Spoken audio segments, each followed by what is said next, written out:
Hey friends, I'm Doris Swift, and you are listening to episode 202 of the Fierce Calling podcast. This week's episode is Thriving in Life Seasons and Transitions with Dr. Evelyn Johnson-Taylor. She is an amazing guest. I've had her on the show before, and I love spending time with her. She is the sweetest, and she is so wonderful and humble, but yet so filled with wisdom, and the things that she wants to share is going to really encourage you today. We're going to delve into her newest book, which is In and Out of Seasons, Thriving in Life's Transitions. And you're going to want to listen to this because we all go in and out of seasons, and we all have transitions in our lives. But how can we thrive through it? And she's going to reveal how God uses life's transitions to prepare us for our callings, reminding us that we're never alone in our journeys. And I know that you're going to really love what she has to say. This conversation is going to really bless you. And if you love Fierce Calling, could you please rate and review on Apple Podcasts? And I would love if you would share this episode and others, and I appreciate you so much. So listen in while I have a chat with Dr. Evelyn Johnson-Taylor. What is threatening to steal your joy? What is it that feels so heavy right now that you could barely stand? God has a plan, and his plan is to surrender it. Surrender it to him. It might be a prodigal. It might be a relationship, a marriage, something with your job. So many things. We have so many amazing blessings, but there are so many things in our life that threaten to steal our joy. I'm Doris Swift, author of the award-winning 6-week Bible study, Surrender the Joy Stealers, Rediscover the Jesus Joy in You. And it helps women rediscover the overflowing, ever-present Jesus joy within that fills, empowers, and ripens the fruit that God produces in our lives. Using personal and biblical stories, I share how you can identify your joy stealers, surrender them to God, reawaken the joy within, and share the joy with others. You can do it on your own or with a group. If you're looking for a Bible study, check it out, friends. Surrender the Joy Stealers, Rediscover the Jesus Joy in You. It's available on all the online retailers. It's time to take your joy back. Welcome back to the show. Today, I am so excited to welcome back my good friend and sister in Christ, Dr. Evelyn Johnson-Taylor. She has 3 decades of leadership in women's ministry dedicated to guiding women through the various seasons of their lives. Her overarching vision is to encourage, empower, and equip women to triumph in every stage of life, which is so fitting for Fierce Calling. And she sure has one. Today we're talking about her newest book. I believe it's her 6th book, actually, In and Out of Seasons, Thriving in Life's Transitions, traditionally published by Elk Lake Publishing. And she is a requested speaker for conferences, and she has a background in nursing and caregiving, and she's a theology professor at Grace and Truth Christian University in Tampa, Florida, which is amazing. Welcome back to the show. It's so great to have you. Thank you, Doris. I am delighted to be back with you. I love spending time with you. Thank you. I enjoy it so much too. And I know that my listeners are going to be so encouraged by what you have to share. And you shared so much in the previous episode that we did a while back, and talked a lot about your journey and the different seasons that you've been in. And you have really come out with a book that has been so encouraging, and I was so blessed to put a review on Amazon for the book, and just to let people know that, reviews really, really help authors to get the word out, and more people can find the book. So it's so important. So just a little reminder there, if you love a book that you read and love an author, that if you do reviews, that's like one of the best gifts ever. So, and it's free. except for the book, but the review's free. So so glad to have you back. So Dr. Evelyn, I would love if you would share a little bit about your story, maybe recap some things we've talked about before, and how you're currently taking action where your passion, compassion, and conviction intersect. Yes, thank you. As you said, I've been a women's ministry leader now for over 30 years. I started teaching a women's Bible study when my youngest daughter was she's probably about 9 months old, and that's how I started. I have to say this part because it's not something that I really aspired to do, not something that I set out to do. My husband was a pastor, just started pastoring, a young pastor. We had two young daughters, so I thought, my role would be to support him, of course, but to mainly just focus on raising our daughters.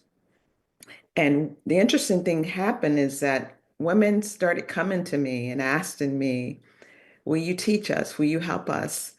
Can you advise me on this?" And I thought, well, I don't, what am I going to say? But they just kept coming. And every time I would direct them to someone else, they would always come back to me. And what I discovered is that many times we have a call, something that God has placed in us. And even though we don't want to walk in it or go forth in it, he will send people around us to pull out of us what he has put in us. And I tell people this all the time, that if you're thinking, I don't know what I'm supposed to do, pay attention to who comes around you. Pay attention to the questions that they ask, what kind of information they want from you. Because more than likely, what they're asking from you is what God has placed in you to give them. Your purpose and your calling, it connects with what people are asking from you. So pay special attention to that. So the women just kept coming. And would you teach us, a Bible study, or will you help us? I want advice on this particular topic or something that I'm going through in my life. So I started teaching this women's Bible study in my home, and the women, they would come, then they would bring other women, they would bring other women, and they just kept coming. And that's how I got started over 30 years ago. And I've kind of done the same thing, different avenues. Writing books is one avenue that I use to teach and empower and encourage women. Speaking is another one. And so it's just different ways that I do what I do. I do coaching, I do mentoring, but it's all connected to that core purpose. And that is, to teach and empower women. And God just gives different avenues for us to do that. And a lady asked me probably about 2 years ago, she said to me, she said, "How did you know you were supposed to be writing books? When did the Lord speak to you about writing books?" And I said to her, in all honesty, the Lord never really said to me to write books, quote, but he said that I was to empower women, to aid women, to mentor, to encourage them. And that is just one of the avenues that I use to do that, is writing books. So I believe the Lord is pleased at that, because that is one of the ways I do what it is that he has called me to do, to empower, encourage women.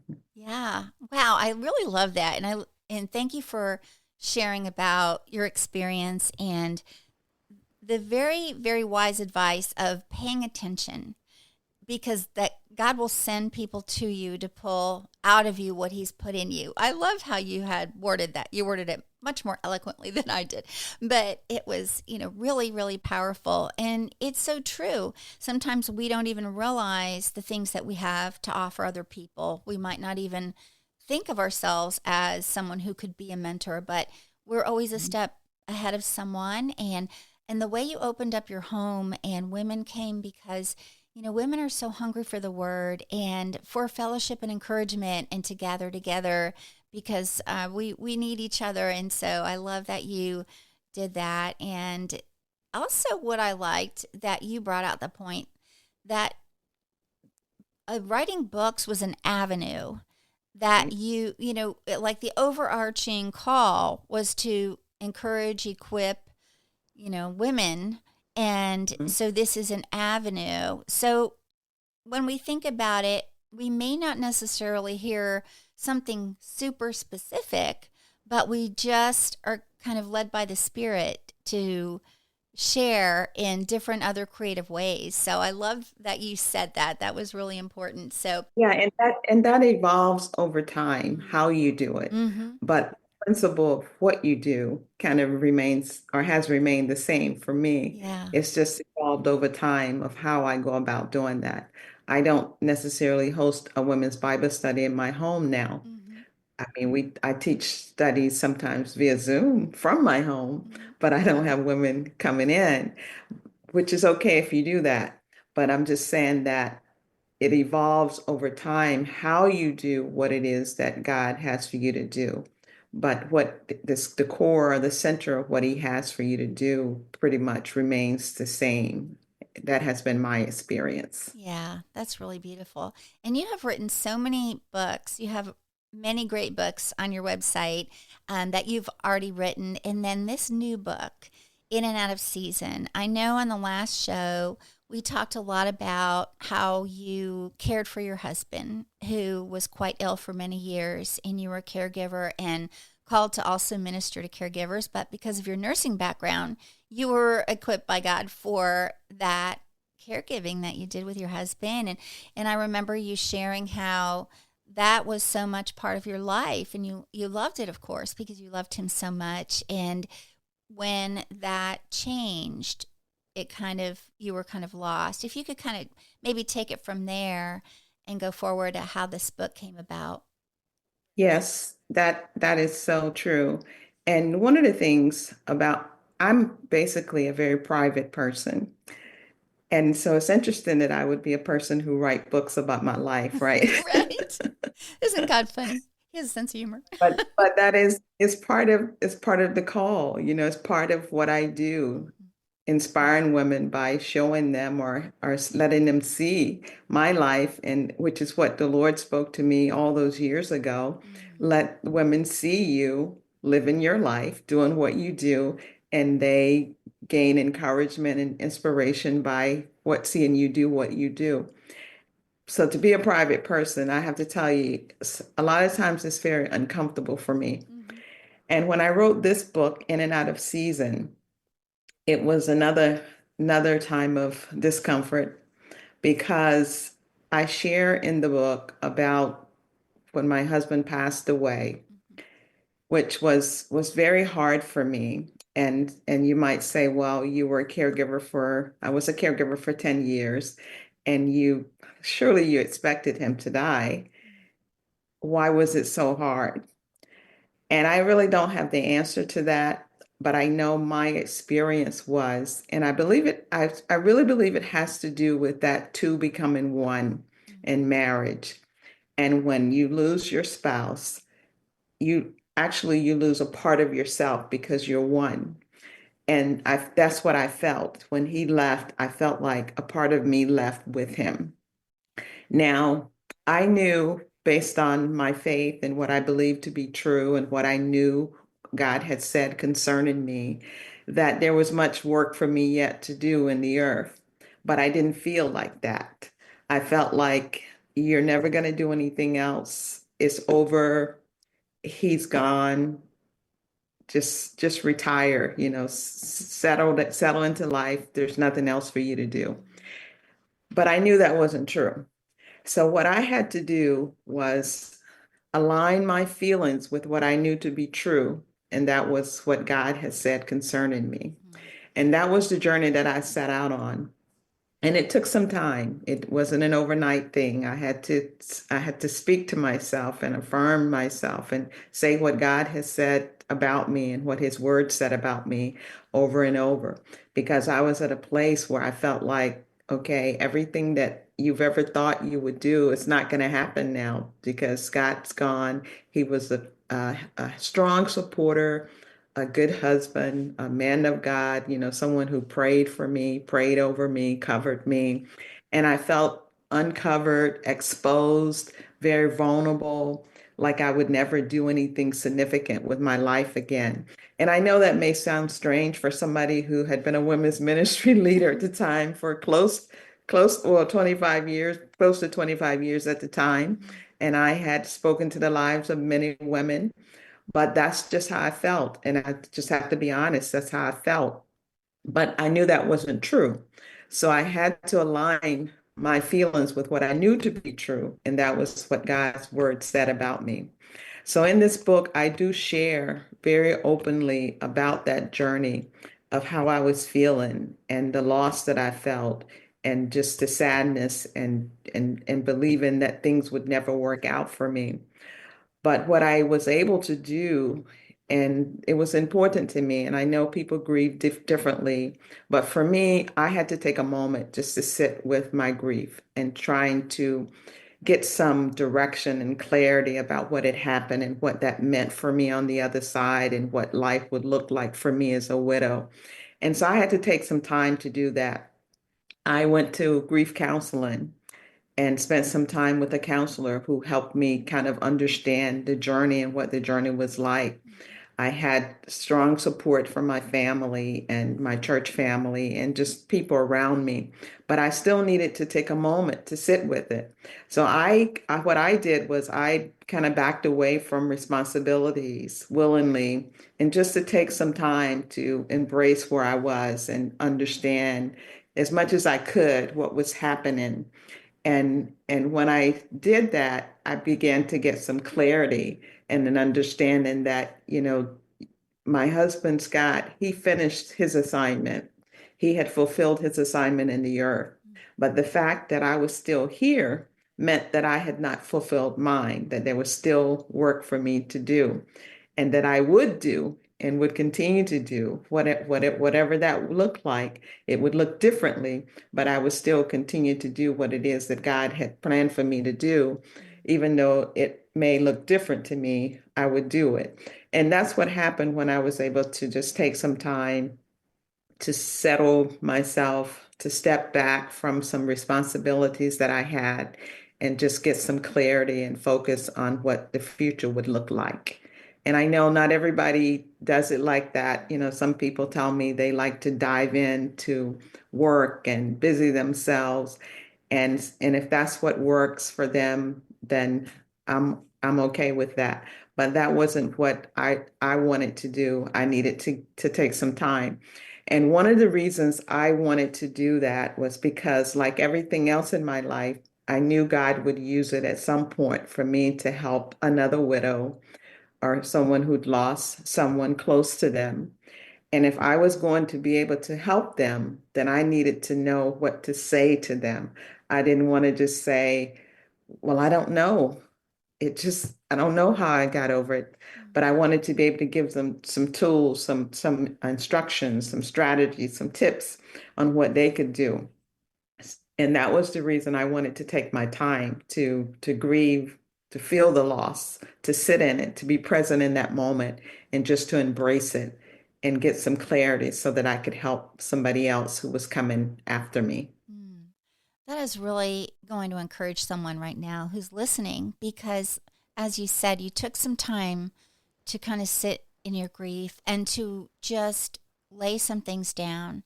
And after that process, you began to get some clarity as to how to move forward. It didn't mean you weren't doing anything at all.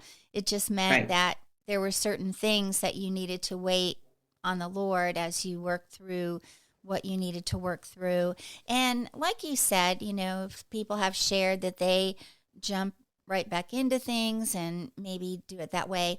And that might, like you say, that might be a way that works for others and maybe they find healing that way. But also to keep in mind that you're doing that for the right reasons, like not just trying not to face what you might be meant to feel and face to kind of work through it. So, but I love that you went to counseling and to just have someone else sit there, even if it Yeah. was to listen, just kind of that ministry of being present and listening is so important. So then you wrote this book and I love that it gives practical advice. Like you said, you don't want to just give like a simple answer or not have any good response to someone that needs some help. And that's the heart of a mentor, you know, wanting to help others along with what you've learned. And so as you go through this now, what are some of the things that you've been hearing about women or from women actually who have been going through the book? I've gotten so much positive feedback, which makes me feel better because I did put myself out there Mhm. in a way that was very uncomfortable for me. Mhm. But when I hear women say things to me, one lady in particular, she said to me, she said that some things that she had gone through, and she said, I thought I was healed. I thought I was over it. And she said, when I started to read your book, I realized I had not done the work that I needed to do. And she said, so now I feel like I'm really getting to the place where I am healing and being healed. And she said, thank you so much for being open and sharing. And I've heard that from numerous people who read the book, you know, thank you for being open, your openness. And I said, well, okay, if as long as it is helping somebody, I can deal with it Mhm. because I felt like I just kind of exposed myself in a way Yeah. that I had never done before. And I said, as long as it's helping someone, then I feel like, okay, God, it was worth it. Yeah. And it's just really sweet that you hear that confirmation. And I think that the Lord allows you to receive that, to kind of confirm, yes, this is something that I had called you to do and to share, and that you would use your experiences to help others, Yeah. which is so important. And I cover there are other things, obviously my journey I cover in the book, but I do talk some about write some about, you know, empty nesters because that was also an experience that Mm. I've had as a mother and my husband. We had with both of our children leaving home within a 2-year period, going to college. And so that was, I think it was more difficult for him than for me. But that is another shift or a season that we go through in life. And then there's a lady who I spoke to who had gone through a divorce. I write a little bit about her story in there as well. She gave me her story to share. Just that whole adjustment period. So we do go through different seasons in life, and nothing is forever, Mm. good or bad. It's not forever. And so we have to know that things will change. And when things change, sometimes it can be very difficult for us to shift when the shift happens. And sometimes if we're not careful, we can get stuck where we are. And that is something that none of us really want to do. And that was one of my part of my motivation for writing this book because I know what is when a person gets stuck, sometimes it makes it twice as hard to move because they're stuck there. And I wanted to write this book just to share my experience and my journey of how I've been able to navigate through things with the help of the Lord and just encourage other people as well. And not just to navigate, but to be able to thrive in the process, which I think is so important that we look at these challenges that we face in life as opportunities for growth, because there's something to be learned in every season. And you think, you know, what can be learned by my husband dying?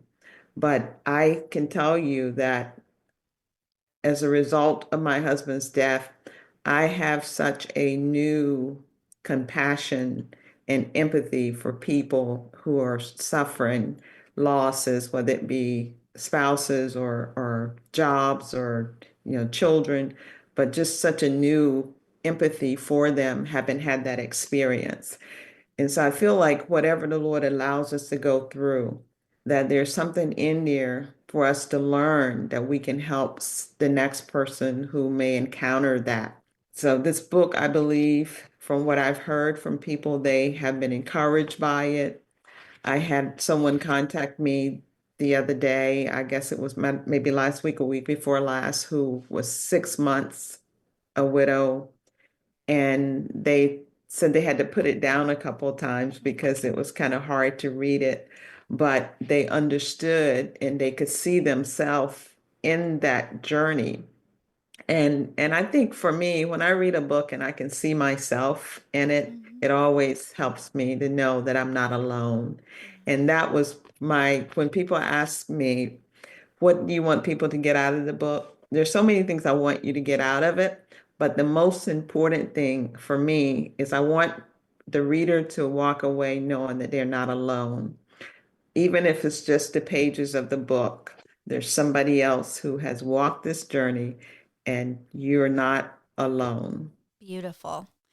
Yeah, because I was going to say, what do you want readers to take away from that? So that is a very important thing to mention, because that is just, something that everyone can relate to. There's just certain common threads that we all have, and just being comforted by those words, is so important. And the fact that there are different seasons, there's different lengths to different seasons, and how you cover different types of seasons in the book. I think that's really important too. That's very relatable. And I know too, speaking of literally, the seasons we go through, you and I live in Florida, and it's a little different than when, maybe we've lived in other states, or I was born in New Jersey and moved here in ninth Yeah. grade. So it's a little different season wise. Seasons don't always look the same or last as long. And Well, the thing about Florida, what I realized is that because up north, I moved here from Maryland, Mhm. and typically you have signs early that the season is about to change. The trees, the weather may start to get a little cooler, and something is about to happen. Mhm. Where in Florida, sometimes we don't get those warning signs, Yeah. and we just move from season to season. Maybe there's no change in the weather. We don't see any leaves changing colors, Mhm. but the seasons still change whether we get the warnings or not. And I feel like life is like that, that sometimes we get a warning or a signal that something's about to change. Mhm. Sometimes we don't, Yeah. but it changes anyway. Nothing is going to stay the same. There will be seasons of highs, seasons of lows, seasons of comfort, seasons of being uncomfortable. Things will change. So we really, when you think about it, we might as well expect it, right? Right. Because it's going to happen. Yeah. And how we transition, that's going to be the key, because we can get stuck and say, I don't want to go, I don't want to go. But if the season is going to change, so we want to be able to move as the season move as life moves, as we go through this life and the things that we experience, we want to be able to walk through those things and be able to learn as we go so that we can reach back and pull somebody else or help somebody else who may be feeling like they can't make it. Yeah. That's what it's all about for us. Yes. And I love how you really brought that out about some places, seasons, the shift. You can feel the shift, where when it's coming. And then in other ways, we might not feel the shift, but yet we segue into a new season. But also, oftentimes we can look back after we've gone through a season to see prior to the season how God had equipped us or readied us when we weren't Mhm. even, we really didn't even realize it until later. And it's, just Yeah, such a loving that's true. Father that we have. So, True. but this has just been so amazing having you back on and talking about this. And again, the book is In and Out of Seasons, Thriving in Life's Transitions. And if you could tell us how the listener can connect with you and find all the wonderful resources and the services that you offer and your books. The best place to connect with me is on my website, evelynjtaylor.org. You can connect with me there, contact me, send me an email, see what's going on. There's an event page there that lets you know all of the events that are going on. And there's a bookstore page there. This book's not available there, but there's a bookstore page there with some of my other books Mhm. and courses and classes and things like that that I teach. Uh, Social media, Evelyn J. Taylor, Instagram, X, Facebook. I'm on LinkedIn, Dr. Evelyn J. Johnson-Taylor on LinkedIn. Mm-hmm. So social media or either my website would be the best place to connect with me and learn more about me, what I do, some of the services that I offer, and just to say hello. Mm. There's a one other thing I want to say. There is a woman, it's called Women Called to Pray, Mm-hmm. a prayer line that I've been doing now since 2012. I think we started it every Thursday morning, 6:30 a.m. Eastern Standard Time. And it is open to women from literally all over the world.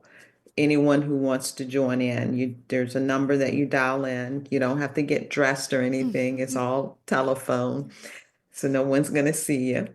And just be a part of the prayer. We come on every Thursday morning, open up the line where people can give their prayer requests, and then we just pray for a half an hour. And we always like to close with a time of praise and worship and thanks to God. And it's a beautiful thing just to hear the voices of women thanking God and giving him praise over the telephone Mm. on Thursday mornings. So beautiful. Yeah, and that's right on your website. And so It is. yeah, and I'll be sure to put all the links in the show notes so the listener, whoever's listening, can reach out to you. And I hope they will, because you are just such an encouragement. And I just love all the things that God is doing in and through you to encourage women and to enable them to walk in their fierce calling. But thank you, Doris. And I love what you do too. And I love the name of your podcast.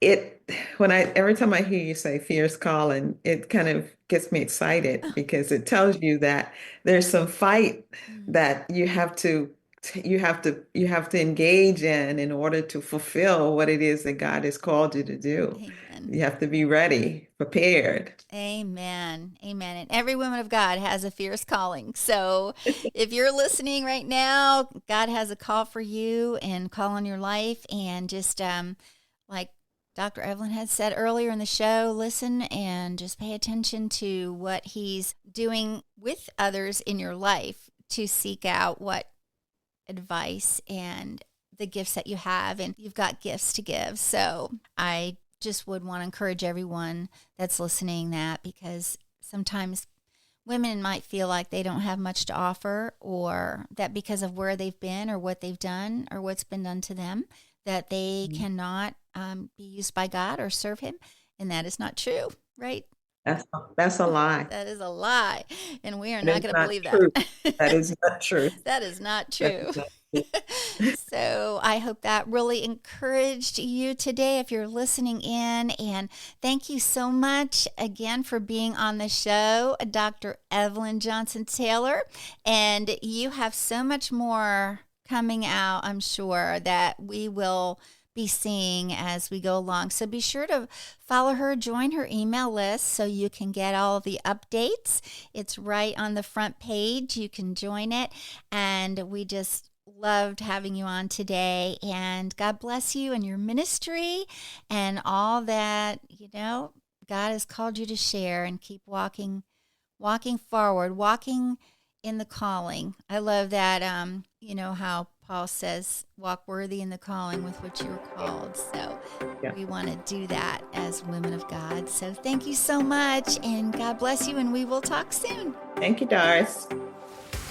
Thank you so much for listening today. So whether you're navigating a season of change or seeking to find your purpose, I pray that this conversation was a blessing to you. And I know that you really enjoyed what Dr. Evelyn had to share. She is such a special person, such a beautiful person inside and out. And so check out the show notes and go to her site, pick up her book and her other books too on her website. And I have the links for you in the show notes at dorisswift.com. And you can just click on those live links and check it out. And friend, I am so thankful for you. And I would love to come and talk with you in your women's group, maybe at an event you're going to be planning, or a retreat, conference. I would love to come and share. We have so many things we can talk about. like helping your women to surrender what threatens to steal their joy, helping your women walk in their fierce calling. There's so many things that we can share, and so many things that I would love to share with your ladies. And so if you are interested in chatting about that, you can check out my profile page at womenspeakers.com or on my speaking page and contact page at dorisswift.com. And friends, I hope you'll join me next time when I talk with another woman who's taking action where her passion, compassion, and conviction intersect. Until then, friends, have a blessed week, and I'll talk to you soon.